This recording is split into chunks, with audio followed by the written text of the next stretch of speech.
My grandmother's people got this land in 1868. 20 acres of Louisiana swamp. Nobody wanted it. Just mosquitoes and sinkholes. Then I fell into that old sinkhole.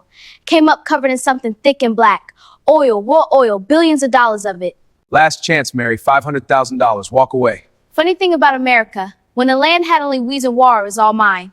But the second they found out there was oil on it, they started thinking it was theirs. They ran over my grandmother, burned down my home, took my best friend. All I'm asking is to keep what's mine, what was given fair and square. And if I can't keep it, nobody can. 6 weeks earlier, Mary Washington was still just a poor kid with big dreams and dirty sneakers. The FEMA trailer she shared with her grandmother Essie sat on 20 acres of Louisiana swampland that had been in the family since 1868, when Essie's great-grandfather received it as a freedman. Most people called it worthless, but Mary loved every inch of it. She spent her afternoons exploring with library books tucked under her arm, university geology textbooks that the librarian let her check out even though they were reference only. Mary devoured them, sedimentary layers, hydrocarbon chains, petroleum seepage patterns. Her best friend Jamal thought she was crazy.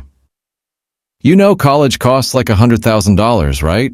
Even with scholarships, we're not exactly MIT material. Not from here. Mary knew he was right. Most kids from the trailer park didn't make it to college. But knowing something and accepting it were different things, so Mary kept reading, kept dreaming, kept exploring. Especially the sinkhole. Essie had warned her 1,000 times. That place is cursed, baby. You stay away from that water.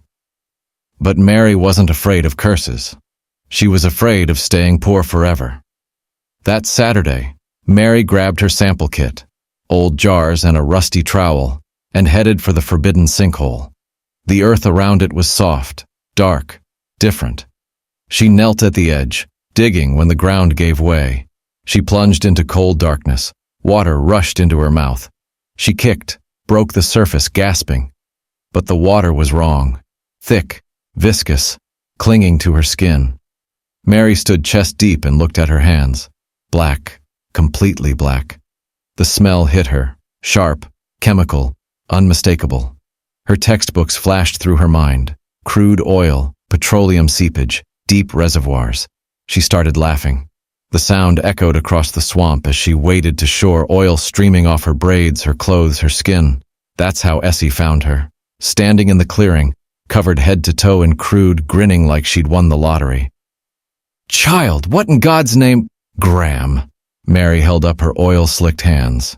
We're rich. This is oil. Real oil. Essie stared at her impossible granddaughter who'd just emerged from cursed water looking baptized in darkness. Baby, that's just swamp mud. It's petroleum. Pure conviction. I can smell it, feel it. There's oceans of it down there. That night, while Essie slept, Mary filled 6 jelly jars with samples. She labeled them with dates and coordinates, hands still stained despite 3 showers. She knew what she'd found. Now she just had to prove it.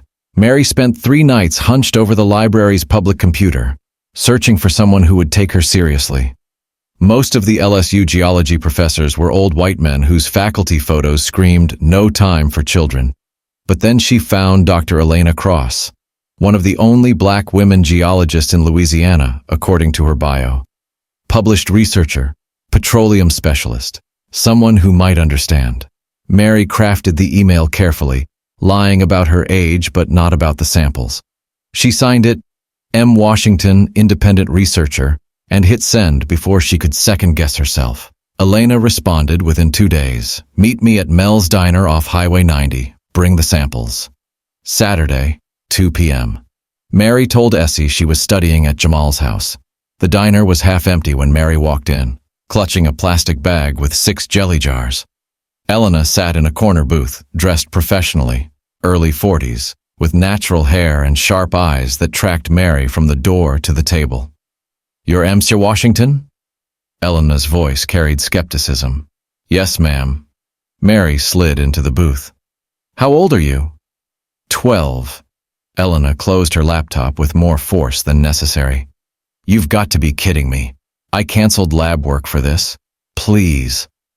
Mary pushed the bag forward.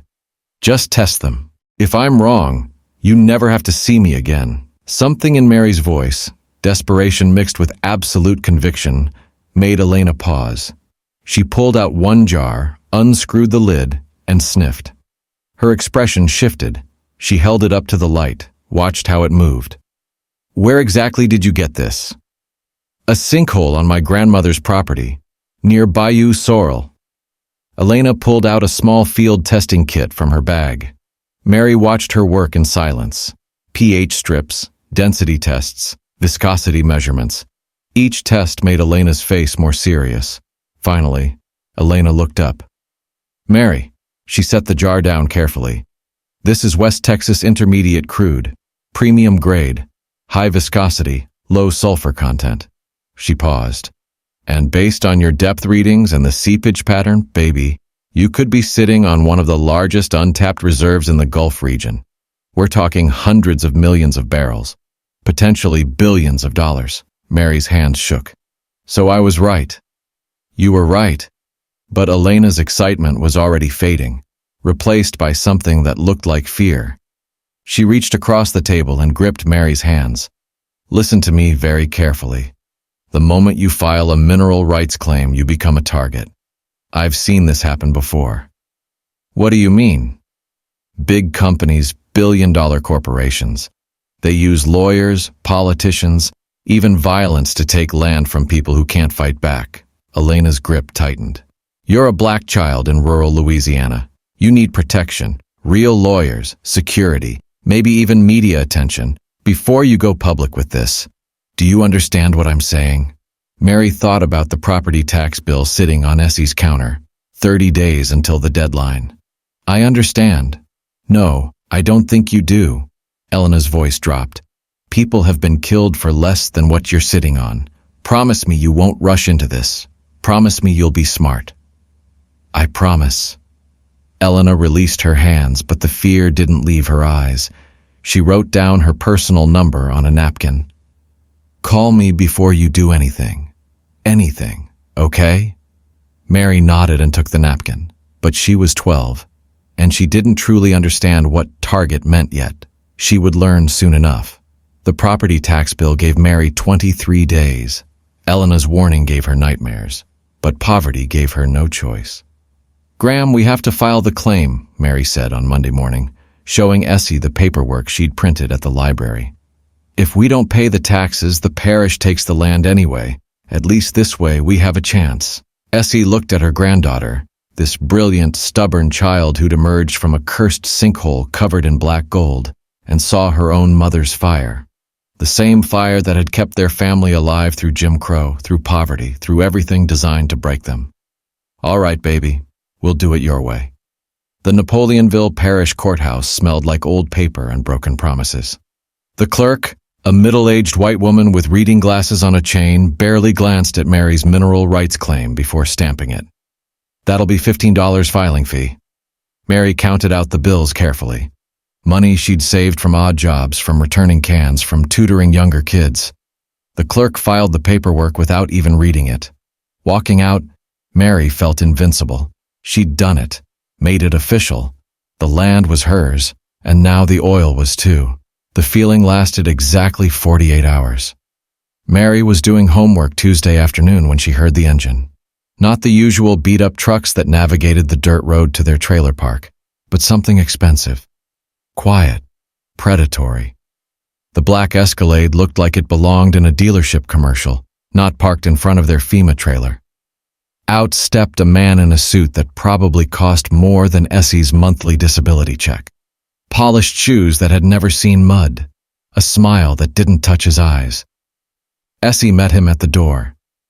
Mary pressed herself against the trailer's thin wall, listening. Ms. Washington, I'm Richard Moss, Senior Legal Counsel for Apex Petroleum.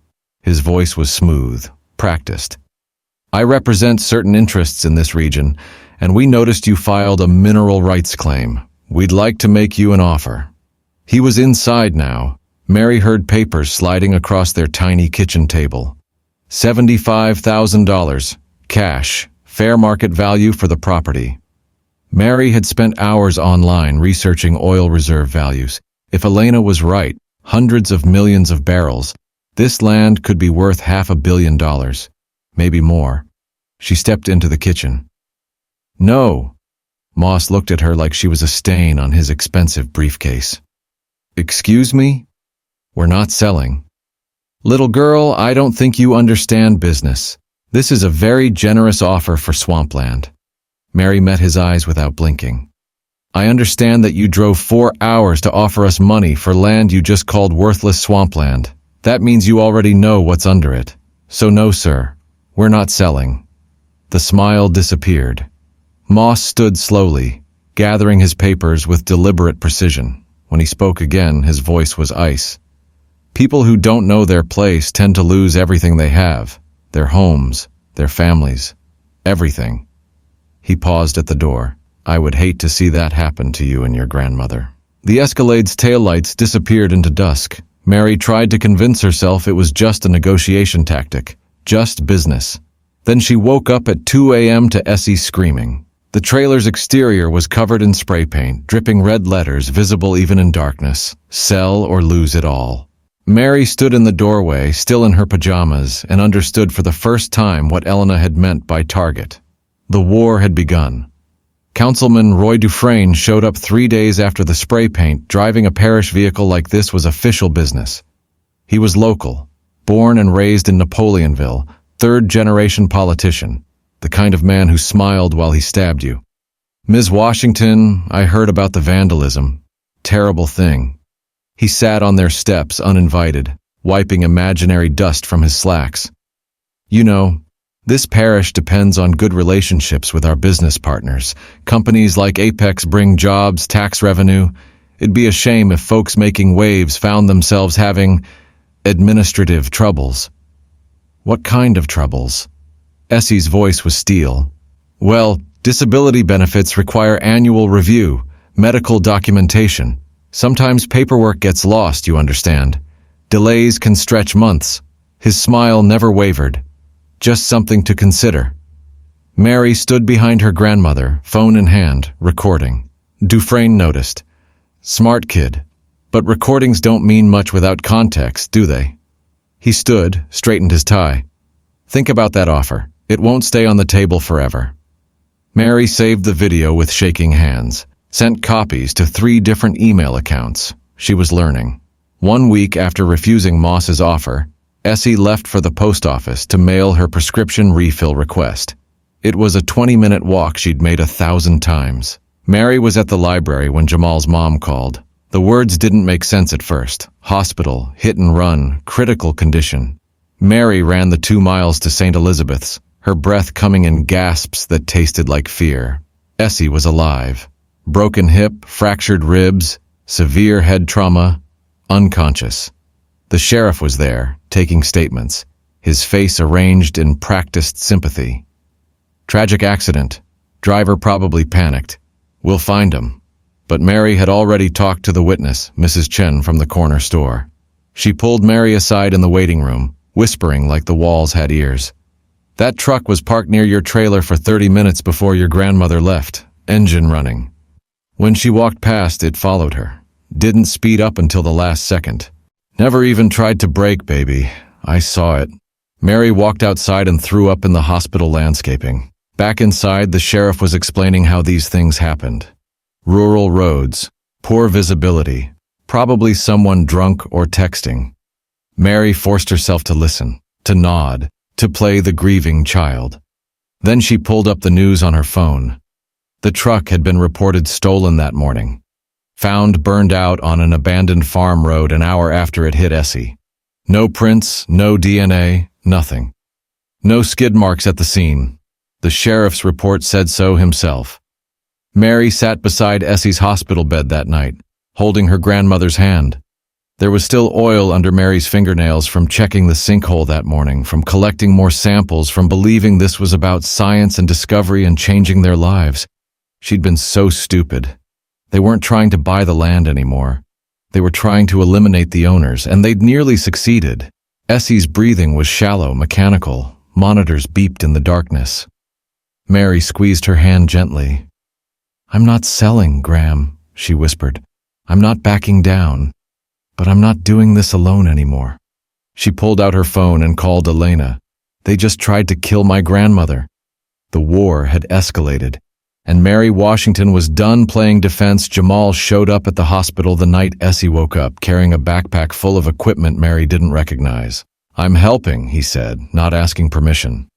"These corporate assholes think they can just run people over? Nah, we're documenting everything." Over the next week, Jamal transformed Mary's property into a surveillance grid. Cheap wildlife cameras hidden in trees, motion sensors near the trailer, everything uploading to encrypted cloud storage he set up using his cousin's college credentials. He taught Mary about VPNs, secure messaging, digital footprints. "They're tracking you," he said matter-of-factly. "Your phone, your emails, everything. So we make it harder." Elena came through with the allies Mary desperately needed. First was Sarah Chen, a civil rights attorney out of New Orleans who'd spent 15 years fighting corporate land theft cases. She walked into Mary's hospital meeting with 3 boxes of files and fire in her eyes. "I've been waiting for someone willing to fight back," Sarah said. "Most families take the settlement and run. Can't blame them. But if you're serious about this, I'm in." She filed injunctions immediately, blocking any forced sale, any guardianship proceedings, any attempt to claim the land through legal maneuvering. Then came Marcus Reed, a pro-publica journalist who'd been investigating Apex's Louisiana operations for 8 months. He sat across from Mary at a Denny's, recorder running, and told her something that made her blood run cold. "You're not the first, not even close." While Marcus interviewed Mary, Jamal was in the corner booth with his laptop doing what he did best, digging. Public records, court filings, property transfers. By the time Mary finished talking, Jamal had found the pattern. 14 properties, he said, turning the screen so everyone could see the spreadsheet. All black-owned, all in Louisiana. All had oil or mineral deposits discovered within 12 months of Apex starting exploratory operations nearby. The playbook was identical every time. Low-ball offers, legal intimidation, suspicious accidents, forced guardianships claiming the owners were incompetent. Within 18 months, Apex owned the land. They always won. "Not this time," Sarah said, photographing Jamal's screen. "This is exactly what we need. Pattern of behavior, predatory practices, civil rights violations. I can get more," Jamal interrupted. "Give me 2 days. I'll get internal communications, financial records, everything." Mary should have said no. Should have told him it was too dangerous. She said, "Be careful." Jamal disappeared 36 hours later. His mother called Mary at midnight, voice breaking. "Have you seen Jamal? He didn't come home from school." The sheriff's report called it a runaway situation. "Teenage boy, probably met a girl, he'll turn up." But Mary went to Jamal's house and saw what the sheriff ignored. His laptop wiped clean. His backup drives gone. His room tossed like someone had been searching for something. His mother found one thing they missed. A sticky note wedged behind his desk. Jamal's handwriting barely legible. "Cloud server, M's birthday, they're watching. Be careful." Mary sat on Jamal's bed, surrounded by his mother's tears and the sheriff's indifference, and felt something inside her crystallize into rage. They took him because he knew too much. They tried to kill Essie to scare her. They'd burn down everything she loved to get that oil. Fine. Mary pulled out her phone and called Marcus Reed. "I want to go public. All of it. Everything. Mary, if we expose this now, they already took my best friend. What else can they do?" Marcus was quiet for a moment. "Okay, let's burn them down." Apex's attorneys filed the petition while Essie was still in physical therapy, learning to walk again with a titanium pin in her hip. The document was clinical, brutal. Petition for emergency guardianship due to mental incapacity. Sarah Chen called Mary at 6 a.m., voice tight. "They're going after Essie directly. Family court tomorrow. Judge Helena Broussard presiding." Mary knew that name. Marcus had flagged it in his research. Broussard ruled in favor of corporate interests 87% of the time, had family money in oil and gas, took campaign donations from everyone including Apex. "We're screwed, aren't we?" "Not if I can help it." The courtroom was smaller than Mary expected, wood-paneled and stuffy, smelling like old law books and older corruption. Essie sat beside Sarah, still moving carefully, pain etched in every movement. Across the aisle, 3 apex attorneys in suits that cost more than Essie's hospital bills. Judge Broussard was 60, silver-haired, with the kind of face that had forgotten how to smile genuinely. She read the petition aloud like it was routine paperwork. The petitioners argue that Ms. Essie Washington, age 73, having recently suffered severe head trauma and currently on multiple medications, lacks the mental capacity to make sound financial decisions regarding property valued in excess of $10 million. Sarah fought like a hurricane.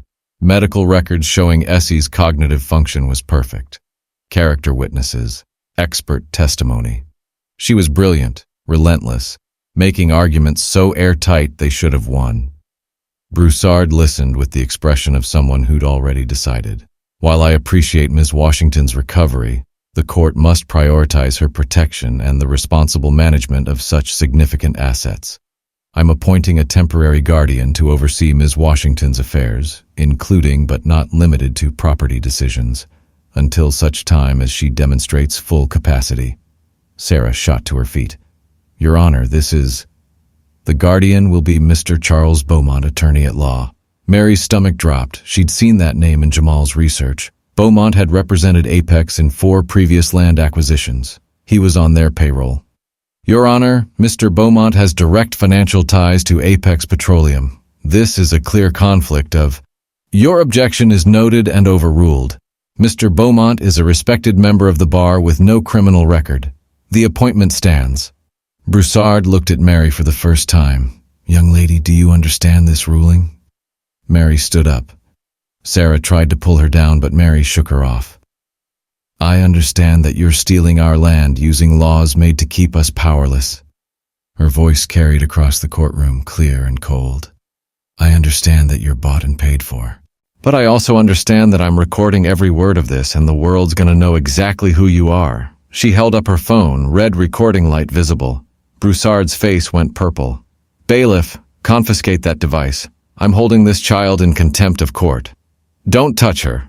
Sarah stepped between Mary and the bailiff, already pulling out paperwork. She's a minor exercising her First Amendment rights. You hold her in contempt, and I'll have CNN in this courtroom by noon. For 10 seconds, nobody moved. Broussard banged her gavel. Get out of my courtroom, both of you. Outside, Sarah deleted nothing, backed up everything, and looked at Mary with something like respect. You just declared war on a sitting judge. Good, Mary said. Let them know we're coming. But walking to the car, she understood the truth. The system wasn't broken. It was working exactly as designed, to protect power, to crush resistance, to make sure people like her never won. They'd have to burn it all down. Mary heard the engines at 2:17 a.m., 3 vehicles cutting their headlights before they reached the access road. She'd been a light sleeper since Essie's hit and run, sleeping enclosed with her phone charged and ready. She shook Essie awake. Someone's coming. Baby, it's probably... The first door kicked open before Essie could finish. 3 men, faces covered with balaclavas, tactical flashlights sweeping the trailer's interior. Mary grabbed her phone and ran. There's the kid! Get her! She hit the back door at full sprint, barefoot, crashing through the screen into Louisiana darkness. Behind her, boots thundered against the trailer's thin floor. Essie was screaming. Mary wanted to go back, but Essie's voice cut through the chaos. Run, baby, run! Mary ran. The swamp was her territory. 20 acres she'd explored since she was old enough to walk, every cypress root and sinkhole mapped in her memory. The men had flashlights and radios and probably guns, but Mary had something better. She knew this land in her bones. She splashed through shallow water, zigged through thick brush, her breath coming in gasps. Behind her, the flashlight beams swept wildly, voices shouting coordinates that meant nothing here. She went east. No, west, toward the water. Mary found the sinkhole by feel, the one that started everything. She slid down the embankment and covered herself in mud and crude oil, the same black slick that had made her a target. It coated her skin, her hair, her clothes, until she was invisible. Just another shadow in the darkness. Crouched behind a fallen log, she watched the men search, heard their radios crackle. The kid's gone, probably drowned. Torch it. Mary pulled out her phone, hands shaking, and started recording. The men returned to the trailer. Through the trees, she watched them work methodically. Gasoline from cans, splashed across walls, across everything Essie owned. Her grandmother's quilts, hand-stitched by ancestors Mary would never meet. Photo albums documenting 150 years of family survival. The deed, hidden in a coffee can, though Mary had already photographed every page. They lit it with a road flare. The trailer went up like kindling, flames turning night into day. Mary filmed it all, their faces visible in the firelight, their voices on the radio, license plates on their trucks, evidence that would hold up in any court. Inside, Essie had gotten out. Mary saw her grandmother limping toward Mrs. Chen's trailer, still in her nightgown, and felt relief so sharp it hurt. The men left once the fire took hold, sirens already wailing in the distance. Mary stayed hidden, oil-covered and shaking, watching everything she'd ever known burn to ash. This was the moment she understood it completely. They weren't trying to intimidate her anymore. They weren't trying to buy her out or scare her off. They were trying to erase her from the land, from the record, from existence itself. This ended one of two ways: Mary dead or them destroyed. There was no middle ground, no compromise, no walking away. Crouched in the mud where she'd discovered the oil, Mary Washington stopped being a child. The fire reflected in her eyes as she backed up the video to 3 different cloud servers, then sent copies to Sarah, Marcus, and Elena with a single message. They just declared war. Let's finish it. Marcus Reed's article dropped on ProPublica at 6 a.m. on a Tuesday. How Apex Petroleum Steals Land from Black Families, the Mary Washington story. By noon, it had 500,000 shares. By evening, CNN was calling. The article had everything. Mary's photo emerging from the sinkhole covered in crude, Jamal's spreadsheet showing Apex's pattern across 14 properties, the arson footage, the courtroom recording. Marcus had woven it into a narrative so damning that even corporate media couldn't ignore it. Mary's face was suddenly everywhere. The oil-covered 12-year-old fighting Goliath, David with braids and a smartphone, standing against a billion-dollar corporation. The response split exactly how Sarah predicted. Supporters flooded the legal defense fund, $200,000 in 3 days. Hashtags trended. Celebrities tweeted solidarity. Civil rights organizations issued statements. But the detractors came just as hard.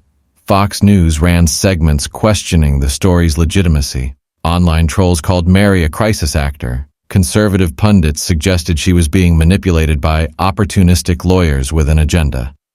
Apex's PR machine went nuclear. They released statements denying everything. The intimidation, the arson, all of it. They painted Mary as a pawn, her lawyers as ambulance chasers, the whole thing as a shakedown attempt against a law-abiding American company. The media war raged for 2 weeks. Then Judge Broussard blinked. Citing new information and public interest concerns, she reversed her guardianship ruling. Essie Washington regained full control of her property. The courtroom erupted in applause. Sarah hugged Mary.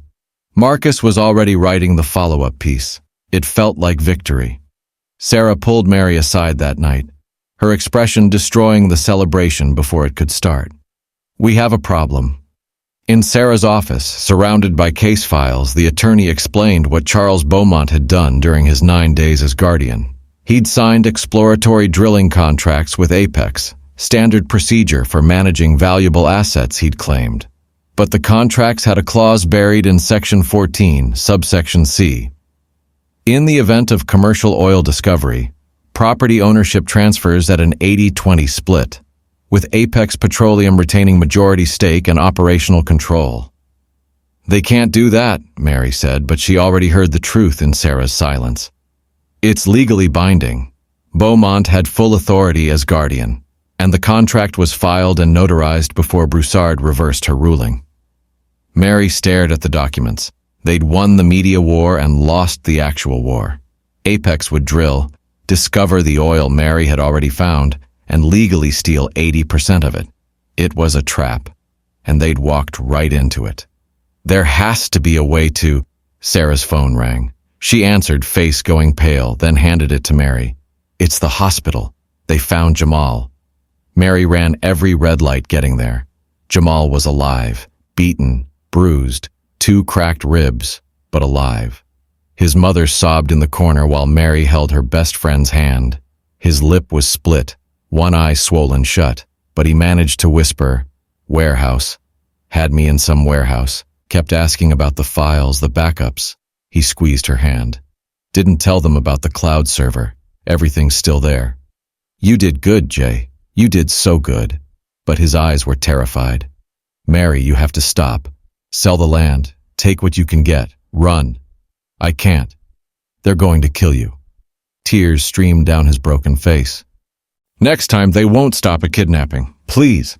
Mary thought about the 14 other families. The pattern. How Apex always won because people always backed down, always ran, always chose survival over justice. If I run, they win. And they'll just do this to the next kid and the next family and the next. She leaned close. "It has to stop here, Jay. With me." "Even if it kills you?" Mary looked at her best friend, beaten for trying to help her, traumatized for believing justice mattered. Especially then. Because she finally understood. This wasn't about oil anymore. It was about whether corporations could simply erase people who stood in their way, whether a black girl's life mattered more than profit margins. Mary Washington chose her answer. And she chose war. The drilling crews arrived at dawn. Apex's legal victory meant they could start immediately. Mary had spent the night preparing her last card. Dynamite stolen from their abandoned equipment, rigged to a crude dead man's switch. If they killed her, everything went up. She covered herself in oil from the seep, just like that first day. Then she went live on every platform. Title: "They're going to kill me for oil." Viewers climbed, 1,000, 10,000, 100,000. "My name is Mary Washington. I'm 12 years old. This land has been in my family for 150 years. My ancestors were slaves. Then they were free. They built a life on this swamp. Now that it's worth billions, they want to take it back." Her voice didn't shake. "They ran over my grandmother, kidnapped my best friend, burned down my home. Now they're coming to kill me. Because that's what happens in America when you're black and you have something they want." 500,000 viewers. News helicopters overhead. "I'm sitting on enough explosives to destroy this whole reserve. You can't have it if I'm dead. The FBI is investigating. Every second I'm alive, more people watch, more evidence backs up, more truth gets out." She held up the dead man's switch. "My hand is on this trigger. Try me." Garrett Pike arrived with armed men. But they stopped because 2 million people were watching. Because helicopters circled. Because CNN was broadcasting live. His radio crackled with orders. Neutralize the threat. But the world was watching.